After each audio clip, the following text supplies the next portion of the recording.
Bismillahirrahmanirrahim.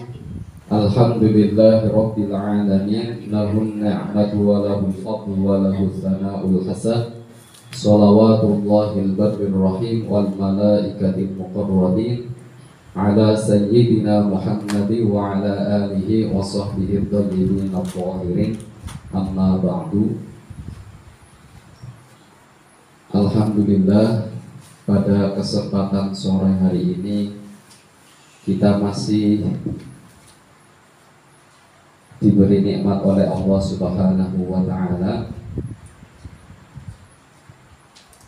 la siyama nikmat iman dan Islam, sehingga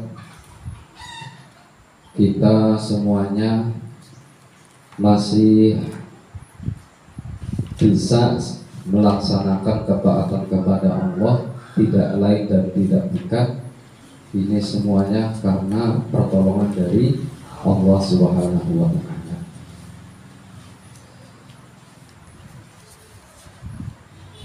Dan pada sore hari ini kita berkumpul bersama-sama dengan tujuan melaksanakan walimatul hamli ke-7 bulan, atau istilah lain orang Jawa itu namanya tingkeban. Istilahnya apa? Tingkeban atau 7 bulan. Ini adalah tradisi umat muslimin sebagai bentuk rasa syukur kepada Allah Subhanahu wa ta'ala, karena si janin itu masih dalam keadaan selamat, dan juga di situ di dalamnya terdapat doa untuk janin supaya si janin selamat sampai dilahirkan di dunia, dan doa untuk ibunya supaya selamat. Jadi mendoakan si janin dan mendoakan si ibu supaya selamat, dan juga supaya si janin itu menjadi anak yang soleh atau yang solihah. Ini tujuan daripada 7 bulanan. Intinya di dalam adat ataupun kebiasaan berupa 7 bulanan atau yang diistilahkan dengan walimatul hamli adalah mendoakan, di mana doa sebagaimana yang disebutkan di dalam hadis Rasulullah sallallahu alaihi wasallam, ad-du'a'u mukhul ibadah. Doa adalah pemimpinnya ibadah. Artinya di antara ibadah-ibadah yang sangat penting adalah doa. Kenapa ibadah disebut mukhul ibadah, pemimpinnya ibadah? Perkara yang sangat penting di dalam ibadah, karena Allah Subhanahu wa ta'ala memerintahkan kepada kita untuk berdoa. Disebutkan di dalam Al-Quran, ud'uni astajib lakum. Makna dari ayat ini apa? Allah memerintahkan kepada kita supaya berdoa kepada Allah, maka Allah akan mengabulkan doanya. Doa itu ketaatan, ibadah. Maka setiap orang yang berdoa pasti dikabulkan oleh Allah. Artinya dikabulkan pasti mendapatkan balasan dari Allah. Itu makna dari astajib lakum. Ya, jadi makna astajib lakum itu artinya Allah akan memberikan balasan berupa pahala bagi setiap orang yang berdoa. Karena inti daripada doa adalah apa? Beribadah kepada Allah Subhanahu wa ta'ala. Lalu apakah ada dalil di dalam Al-Quran maupun hadis bahwasanya boleh kita mendoakan jabang bayi yang belum dilahirkan di dunia? Terdapat di dalam Al-Quran bahwasannya Allah menceritakan keadaan Nabi Ibrahim, di mana Nabi Ibrahim berdoa Doanya Nabi Ibrahim, Rabbana waj'alna muslimaini laka wa min dzurriyyatina ummatan muslimatan laka. Wahai Tuhan kami, jadikanlah kami berdua orang-orang yang tunduk dan patuh terhadap perintah-perintah-Mu, dan jadikanlah keturunan-keturunan kami menjadi umat yang patuh dan tunduk terhadap perintah-perintah-Mu. Wa min dzurriyyatina, apa maknanya berarti? Berarti mendoakan ya yang belum dilahirkan. Ya, jadi kalau ada orang yang menyesatkan tradisi ini, ya berarti dia tidak tahu isi daripada tradisi tungkeban atau 7 bulan. Dan juga ditegaskan di dalam Al-Quran, walladzina yaquluna rabbana hab lana min azwajina wa dzurriyyatina qurrata a'yun waj'alna lil muttaqina imama. Ini apa? Perintah di dalam Al-Quran tentang ataupun mendorong ya kepada kita untuk senantiasa berdoa, ya, yang di sini dijelaskan isi doanya mendoakan untuk ya pribadinya, istrinya, ya, terus kemudian keturunannya menjadi penyejuk hati, bukan malah menjadi ya menyengsarakan, ya kan? Ya, bukan menjadi anak yang menyengsarakan pada orang tua, bukan, tapi yang menyejuk hati, menjadi andalan, kesukaan yang dicintai. Kayak anak kenyong ya, tapi anak kenyong sing apik, kudu ngandel anak kenyong preman seneng gedung menangan, kudu kaya kowe. Ya, tapi kayak anak kenyong akhirnya ngaji bisa pinter, yang masa pidato bisa lancar, padahal laka harokate. Kayak anak kenyong hari mulang bisa enak, bisa memahamkan kepada orang-orang awam. Ya, berarti apa? Menyejukkan hati, menyenangkan hati. Kudu kayak anak kenyong sing korupsi. Dan juga apa? Supaya menjadi imam-imamnya orang-orang yang takwa. Ini kan doa yang luar biasa. Dan disebutkan juga di dalam hadis Rasulullah Sallallahu Alaihi Wasallam mendoakan janin. Jadi ada sebuah hadis dari sahabat Anas bin Malik. Karena ibnu li Abi Thalha yashtaki. Jadi putranya sahabat Abi Thalha dalam keadaan sakit. Lalu kemudian sahabat Thalha pergi. Setelah Abu Thalha itu kembali, ya, anaknya itu sudah meninggal dunia. Terus kemudian Abu Thalha bertanya kepada istrinya yang bernama Ummu Sulaim, apa yang terjadi kepada anakku? Kemudian Ummu Sulaim menjawab, ya, istrinya menjawab, dia sudah lebih tenang daripada yang sebelumnya. Sudah menjadi kebiasaan Ummu Sulaim, beliau menyediakan makanan malam, lalu kemudian makan bersama, ya, sahabat Abu Thalha.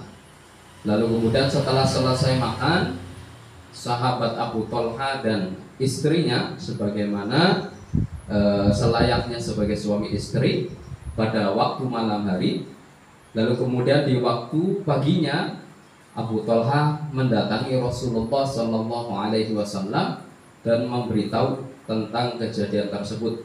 Jadi Ummu Sulaimah menceritakan bahwasannya anaknya telah meninggal dunia. Lalu kemudian Rasulullah mengatakan, memberi pertanyaan kepada Abu Thalha, "Aqrastum al-lailah?" Apakah kalian, ya, melaksanakan hubungan suami istri? Jawabannya Thalha, ya. Qala, Kanjeng Nabi mendoakan. Allahumma barik lahuma, ya Allah semoga Allah memberkahi lahuma, ya keduanya. Fawaladat gulaman, kemudian Ummu Sulaim melahirkan seorang anak. Ini dalil hadis yang menunjukkan boleh kita mendoakan janin yang belum dilahirkan di dunia. Kemudian di tradisi Tungkeban itu apa? Membaca Al-Qur'an. Membaca Al-Qur'an, ya, di mana bacaan Al-Qur'an tersebut surat-suratnya tertentu karena kita mengharapkan mendapatkan rahasia atau sir-sir yang di dalam surat-surat tersebut. Seperti halnya surat Yusuf, karena memang surat Yusuf itu menjelaskan tentang kejadiannya Nabi Yusuf alaihi salatu wassalam. Nabi Yusuf diidentikan dengan seorang nabi yang jamil, seorang nabi yang sangat ganteng rupanya, yang sangat indah rupanya. Bahkan disebutkan di dalam Al-Qur'an bahwa ketika Nabi Yusuf melewati wanita-wanita dan perempuan-perempuan kerajaan, sampai perempuan-perempuan kerajaan itu tidak sadar bahwasannya tangannya, ya, tergores oleh pisau-pisau yang sangat tajam sampai berdarah karena melihat keanggunan Nabi Yusuf. Namun perlu diperhatikan bahwa seluruh para nabi jamil, seluruh para nabi itu ganteng, ya. Tidak ada nabi itu yang jelek rupanya, nggak ada, semuanya ganteng, ya. Coba semisal nabi itu rupanya jelek ya orang mau datang aja kadang nggak mau, ya kan? Nah, ya. Namun nabi yang paling ganteng di antara nabi-nabi yang lainnya adalah Nabi kita Muhammad Sallallahu Alaihi Wasallam. Jadi Nabi kita Muhammad paling ganteng. Nabi Yusuf masih kalah kegantengannya Nabi dengan Nabi kita Muhammad, ya. Tapi nanti di surga kegantengan penduduk surga itu sama dengan gantengnya dengan Nabi Yusuf.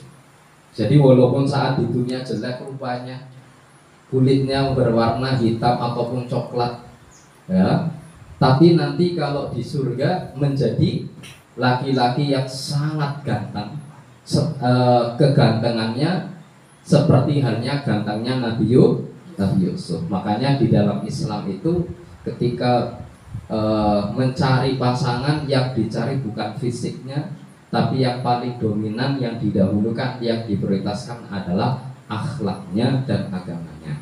Karena nanti di akhirat itulah bisa bersama-sama. Karena satu keyakinan akidah sunnah wal jamaah. Nah, jadi di tradisi 7 bulanan itu, ya, membaca Al-Qur'an dengan harapan apa? Mendapatkan sir, baca surat Yusuf supaya apa? Supaya anaknya nanti kan ganteng. Kalau perempuan maksudnya ganteng, ya kalau perempuan berarti cantik, maksudnya seperti itu. Sirnya seperti itu. Baca surat Al-Muluk supaya diselamatkan di akhirat. Karena surat Al-Muluk disebutkan dalam Al-Quran sebagai penjaga, ya, untuk hamba-hambanya, hamba-hamba Allah, supaya tidak terkena siksaan. Dan sir-sir Al-Quran yang lainnya tujuannya seperti itu.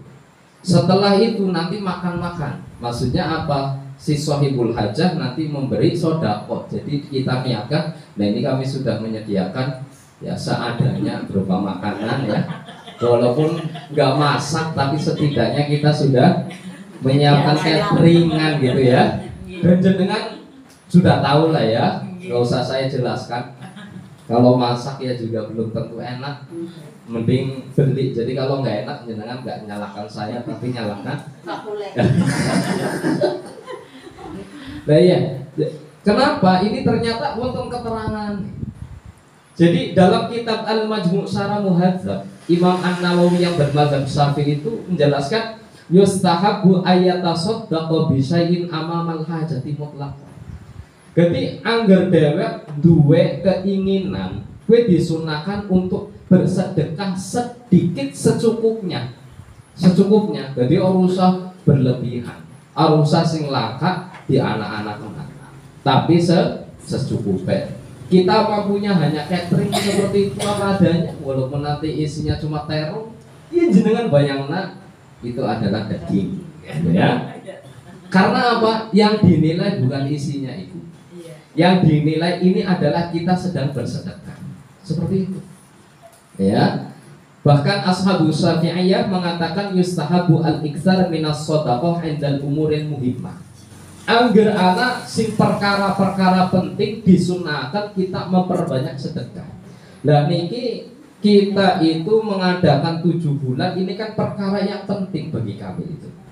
Kenapa? Karena supaya si janin terlahir dalam keadaan selamat, ibunya juga dalam keadaan selamat kan sangat penting sekali. Dan mendoakan supaya janin menjadi anak yang soleh seperti itu atau soleh.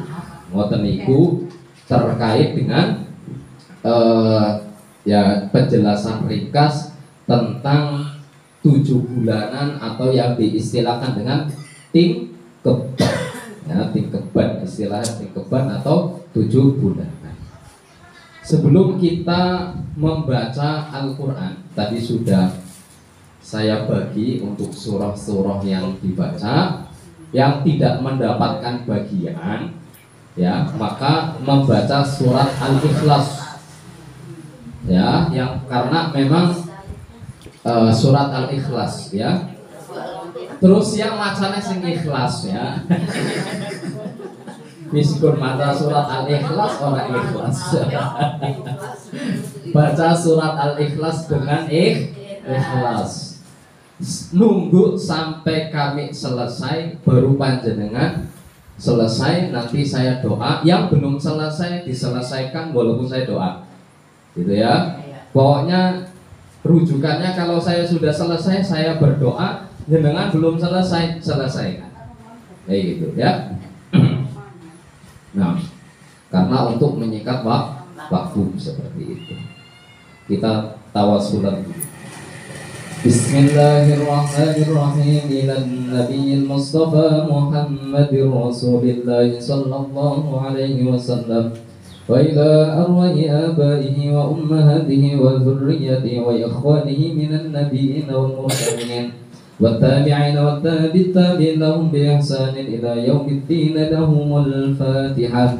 A'udzu billahi minasy syaithanir rajim. Bismillahirrahmanirrahim. Alhamdulillahi Rabbil Alamin Ar-Rahmanir Rahim Maliki Yawmiddin. Iyyaka na'budu wa iyyaka nasta'in. Ihdinas siratal mustaqim.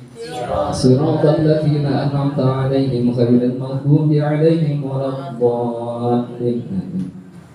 Wa ila arwahi arba'atil mujtahidin wa muqallidin fid din wa ila arwahi ulama'il 'amilin wasyuhada'i was-shalihin wal awliya'i min masyariqil ardi ila magharibiha برها وبهها وجبالها وأرضيتها خصوصا إلى روح الشيخ عبد القادر الجيلاني وإلى روح الشيخ أحمد الرفاعي وإلى روح الشيخ عبد الهرر ومن سلسلة أهل طريق الرفاعية خصوصا إلى روح مؤسس نهضة العلماء حضرة الشيخ هاشم الأشعري عاد الله علينا من بركاتهم وكراماتهم والشفاعة في الدين والدنيا والآخرة. لهم الفاتحة.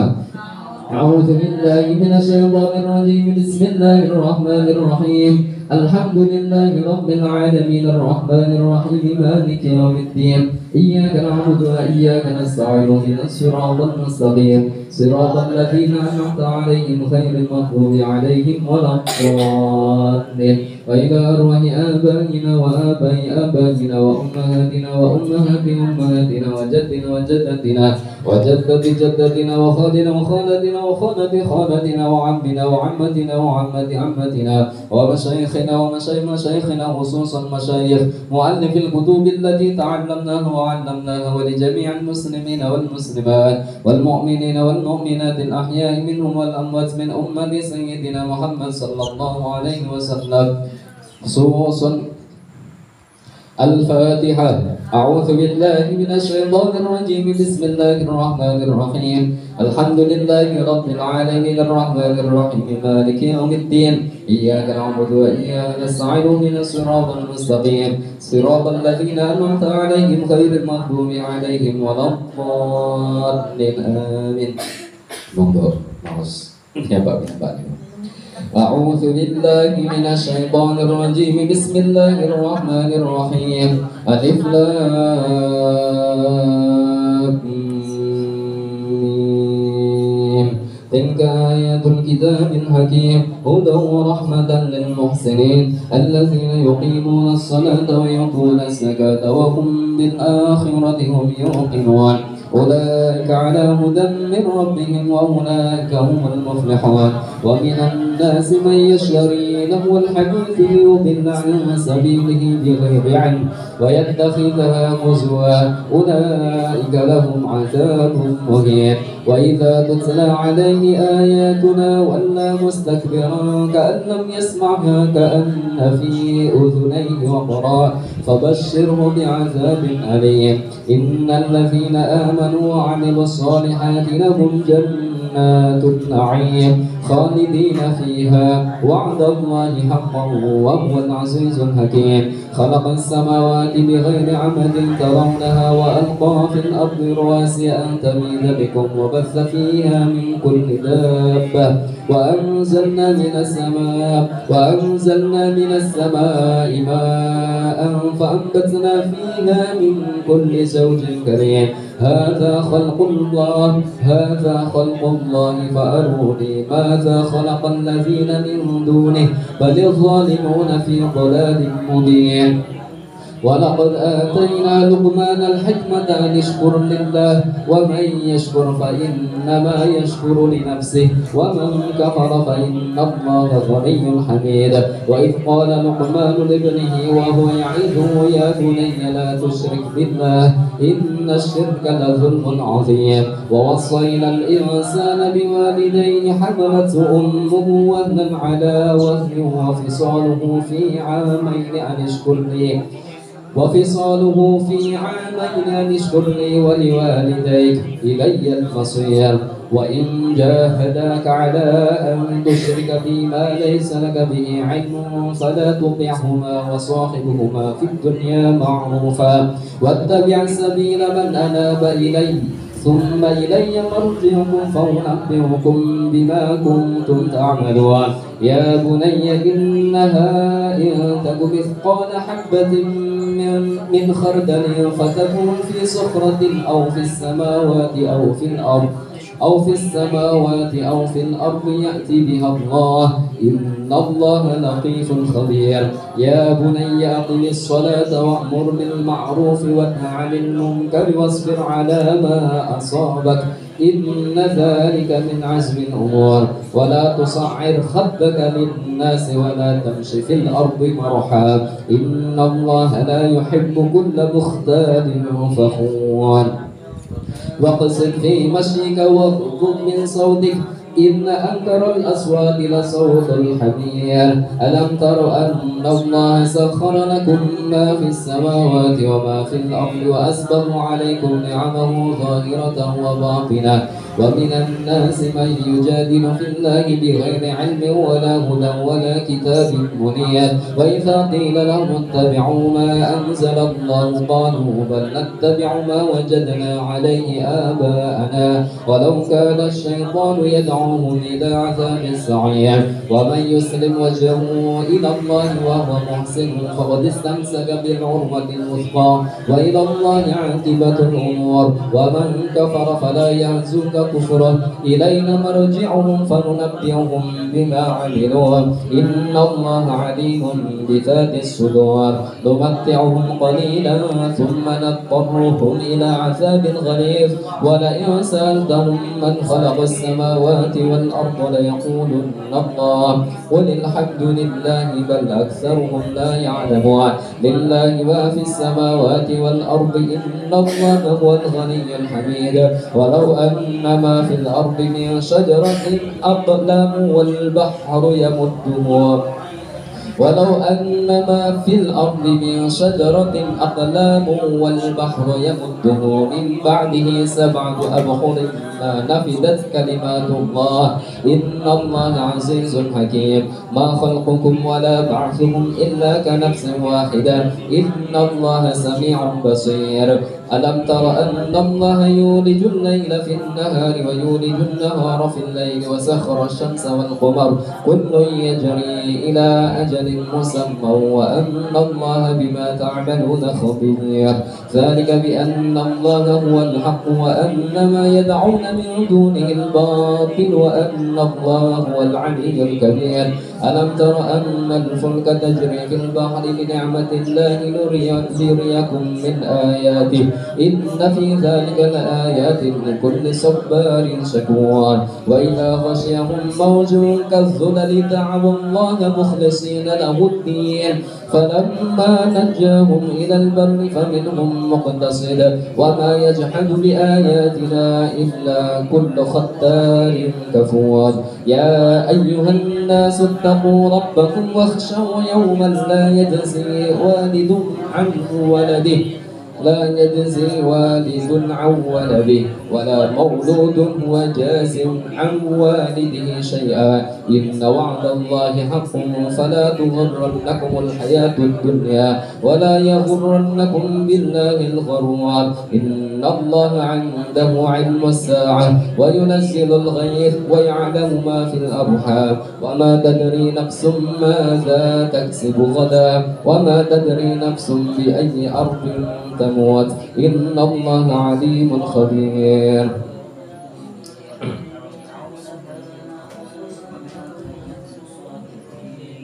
أعوذ بالله من الشيطان الرجيم بسم الله الرحمن الرحيم ألف لام را تلك آيات الكتاب المبين إنا أنزلنا قرآنا عربيا لعلكم تعقلون نحن نقص عليك أحسن القصص بما أوحينا إليك هذا القرآن وإن كنت من قبله لمن الغافلين إذ قال يوسف لأبيه يا أبت إني رأيت 11 كوكبا والشمس والقمر رأيتهم لي ساجدين قال يا بني لا تقصص رؤياك على إخوتك فيكيدوا لك كيدا إن الشيطان للإنسان عدو مبين وكذلك يجتبيك ربك ويعلمك من تأويل الأحاديث ويتم نعمته عليك وعلى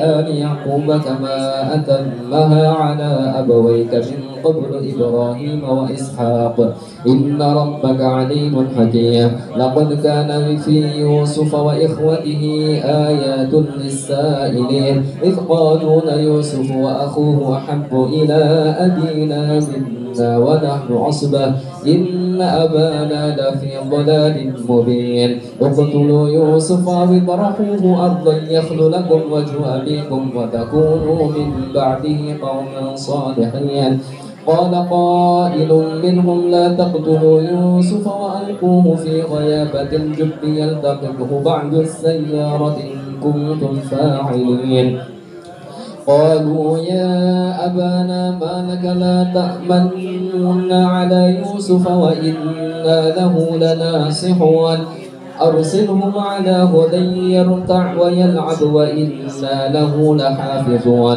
قال إني ليحزنني أن تذهبوا به وأخاف أن يأكله الذئب وأنتم عنه غافلون قالوا لئن أكله الذئب ونحن عصبة إنا إذا لخاسرون فلما ذهبوا به وأجمعوا أن يجعلوه في غيابة الجب وأوحينا إليه لتنبئنهم بأمرهم هذا وهم لا يشعرون وجاءوا أباهم عشاء يبكون قالوا يا أبانا إنا ذهبنا نستبق وتركنا يوسف عند متاعنا فأكله الذئب وما أنت بمؤمن لنا ولو كنا صادقين وجاءوا على قميصه بدم كذب قال بل سولت لكم أنفسكم أمرا فصبر جميل والله المستعان على ما تصفون وجاءت سيارة ظن أنه ناج منه فاذكرني عند ربك فأنساه الشيطان ذكر ربه فلبث في السجن بضع سنين وقال الملك إني أرى 7 بقرات سمان يأكلهن 7 عجاف وسبع سنبلات خضر وأخرى يابسات يا أيها الملأ أفتوني في رؤياي إن كنتم لرؤياي تعبرون قالوا أضغاث أحلام وما نحن بتأويل الأحلام بعالمين وقال الذي نجا منهما وادكر بعد أمة أنا أنبئكم بتأويله فأرسلون يوسف أيها الصديق أفتنا في 7 بقرات سمان يأكلهن 7 عجاف و7 سنبلات خضر وأخرى يابسات لعلي أرجع إلى الناس لعلهم يعلمون قال تزرعون 7 سنين دأبا فما حصدتم فذروه في سنبله إذا انقلبوا إلى أهلهم لعلهم يرجعون فلما رجعوا إلى أبيكم قالوا يا أبانا منع منا الكيل فأرسل معنا أخانا نكتل وإنا له لحافظون قال هل آمنكم عليه إلا كما أمنتكم على أخيه من قبل فالله خير حافظا وهو أرحم الراحمين ولما فتحوا متاعهم وجدوا بضاعتهم ردت إليهم قالوا يا أبانا ما نبغي هذه بضاعتنا ردت إلينا ونمير أهلنا ونحفظ أخانا ونزداد كيل البعير ذلك كيل يسير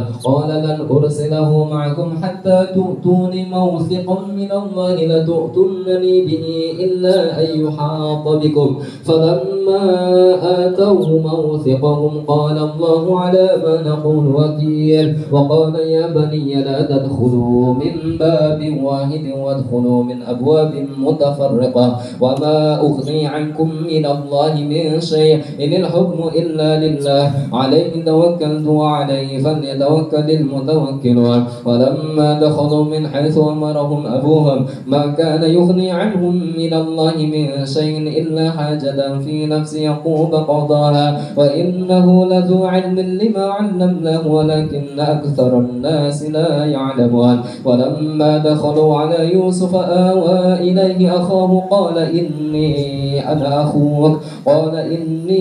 أنا أخوك فلا تبتئس بما كانوا يعملون فلما جهزهم بجهازهم جعل السقاية في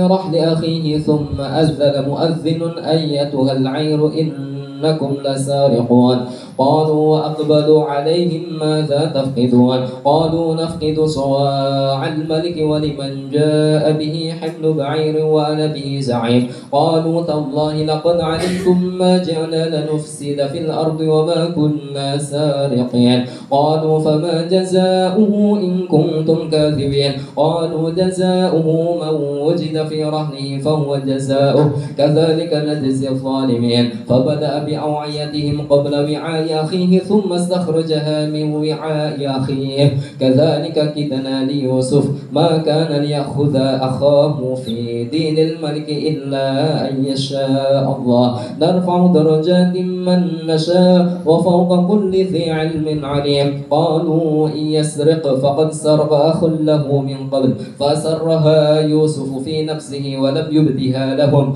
قال أنتم شر مكانا والله أعلم بما تصفون قالوا يا أيها العزيز إن له أبا شيخا كبيرا فخذ أحدنا مكانه إنا نراك من المحسنين قال معاذ الله أن نأخذ إلا من وجدنا متاعنا عنده إنا إذا لظالمون فلما فلما استيئسوا منه خلصوا نجيا قال كبيرهم ألم تعلموا أن أباكم قد أخذ عليكم موثقا من الله ومن قبل ما فرطتم في يوسف فلن أبرح الأرض حتى يأذن لي أبي أو يحكم الله لي وهو خير الحاكمين ارجعوا إلى أبيكم فقولوا يا أبانا إن ابنك سرق وما شهدنا إلا بما علمنا وما كنا للغيب حافظين واسأل القرية التي كنا فيها والعير التي أقبلنا فيها وإنا لصادقون قال بل سولت لكم أنفسكم أمرا فصبر جميل عسى الله أن يأتيني بهم جميعا إنه هو العليم الحكيم وتولى عنهم وقال يا أسفا على يوسف وابيضت عيناه من الحزن فهو كظيم قالوا تالله تفتأ تذكر يوسف حتى تكون حرضا أو تكون من الهالكين قال إنما أشكو بثي وحزني إلى الله وأعلم من الله ما لا تعلمون يا بني اذهبوا فتحسسوا من يوسف وأخيه ولا تيأسوا من روح الله إنه لا ييأس من روح الله إلا القوم الكافرون فلما دخلوا عليه قالوا يا أيها العزيز مسنا وأهلنا الضر وجئنا ببضاعة مزجاة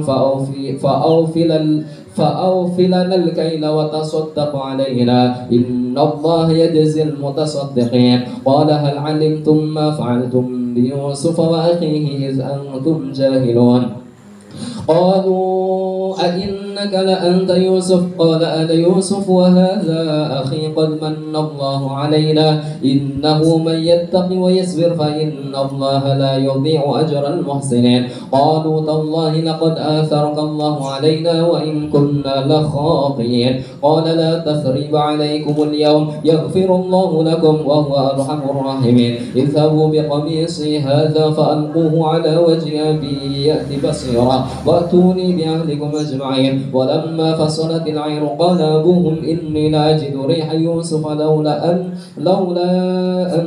تفندون قالوا تالله إنك لفي ضلالك القديم فلما أن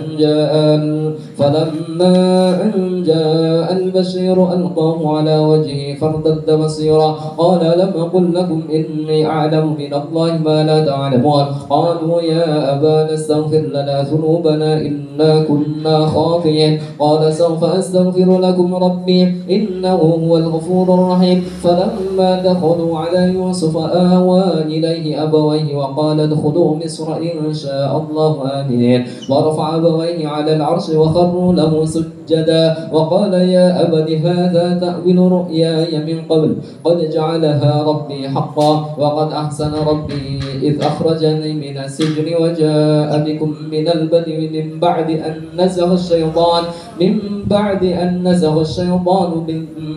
من بعد أن نزغ الشيطان بيني وبين إخوتي إن ربي لطيف لما يشاء إنه هو العليم الحكيم رب قد آتيتني من الملك وعلمتني من تأويل الأحاديث فاطر السماوات والأرض أنت ولي في الدنيا والآخرة توفني مسلما وألحقني بالصالحين ذلك من أنباء الغيب نوحيه إليك وما كنت لديهم إذ أجمعوا أمرهم وهم يمكرون وما أكثر الناس ولو حرصت بمؤمنين وما تسألهم عليه من أجر إن هو إلا ذكر للعالمين وكأي من آية في السماوات والأرض يمرون عليها وهم عنها معرضون وما يؤمن أكثرهم بالله إلا وهم مشركون أفأمنوا أن تأتيهم غاشية من عذاب الله أو تأتيهم الساعة بغتة وهم لا يشعرون قل هذه سبيلي أدعو إلى الله على بصيرة أنا ومن اتبعني وسبحان الله وما أنا من المشركين وما أرسلنا من قبلك إلا رجالا نوحي إليهم من أهل القرى أفلم يسيروا في الأرض فينظروا كيف كان عاقبة الذين من قبلهم ولدار الآخرة خير للذين اتقوا أفلا تعقلون حتى إذا استيأس الرسل وظنوا أنهم قد كذبوا جاءهم نصرنا فنجي من نشاء ولا يرد بأسنا عن القوم المجرمين لقد كان في قصصهم عبرة لأولي الألباب ما كان حديثا يفترى ولكن تصديق الذي بين يديه وتفصيل كل شيء وهدى ورحمة لقوم يؤمنون.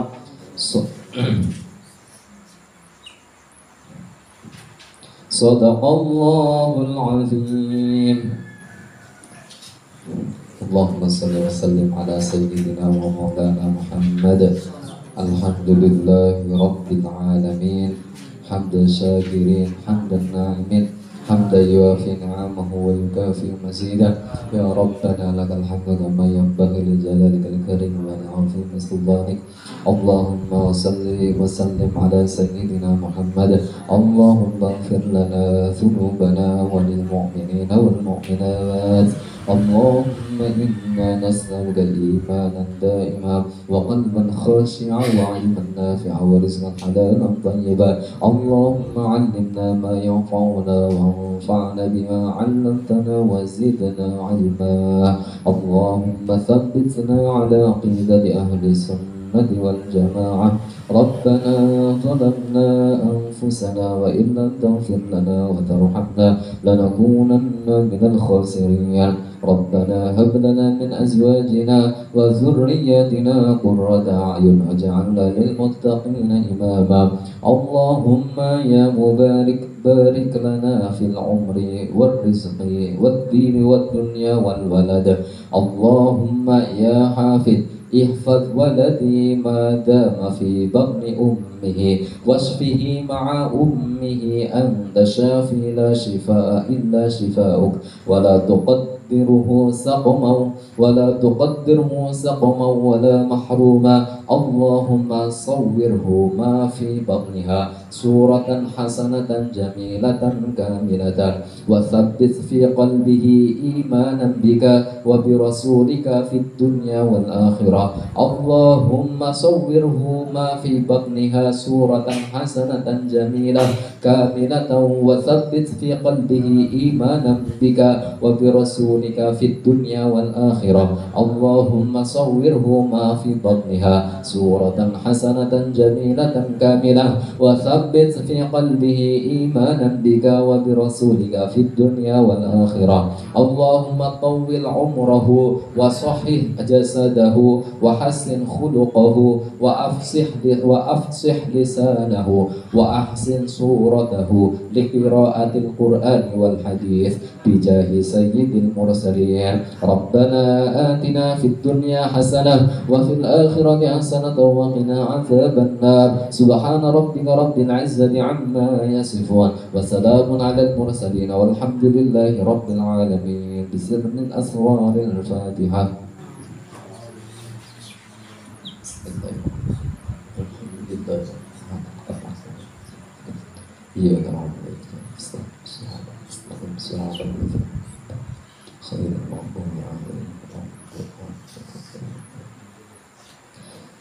Alhamdulillah kita sudah menyelesaikan bacaan-bacaan surah-surah tertentu dan ditutup dengan doa. Harapannya semoga ya si janin itu dalam keadaan selamat, sehat sampai dilahirkan di dunia beserta ibunya dalam keadaan sehat walafiat hingga sampai melahirkan janin tersebut. Dan semoga si janin menjadi anak yang soleh atau solehah, menjadi anak yang beriman kepada Allah dan Rasulnya baik di dunia maupun di akhirat, dan dibentuk oleh Allah Ta'ala janin tersebut berupa bentuk yang indah, dengan bentuk yang anggun, dengan bentuk yang menyenangkan hati kedua orang tuanya dan orang-orang yang ada di sekitarnya, dan menjadi anak yang berilmu, menjadi anak yang mengamalkan isi kandungan Al-Quran, menjadi anak yang ahli Quran wa ahli hadis wa ahli ulumis syariah, menjadi anak yang tidak melupakan kedua orang tuanya. Amin ya rabbal alamin. Kami berterima kasih kepada panjenengan semuanya yang sudah meluangkan waktunya untuk mendoakan si janin dan ibunya. Semoga panjenengan sedaya diparingi keberkahan, diparingi sehat walafiat, diparingi husnul khotimah. Amin ya rabbal alamin. Ilmu bukan anak sing pan pitung bulanan yang udah maning ya. Ya, kayak duduk promosi, ibu duduk promosi. Maksudnya mensiarkan tentang kebaikan, mensiarkan yang sesuai dengan syariat gue kamu kayak gue dong. Ya, pun kami mohon gue diunjuk jawabannya. Akhirul kalam, wassalamualaikum warahmatullahi wabarakatuh.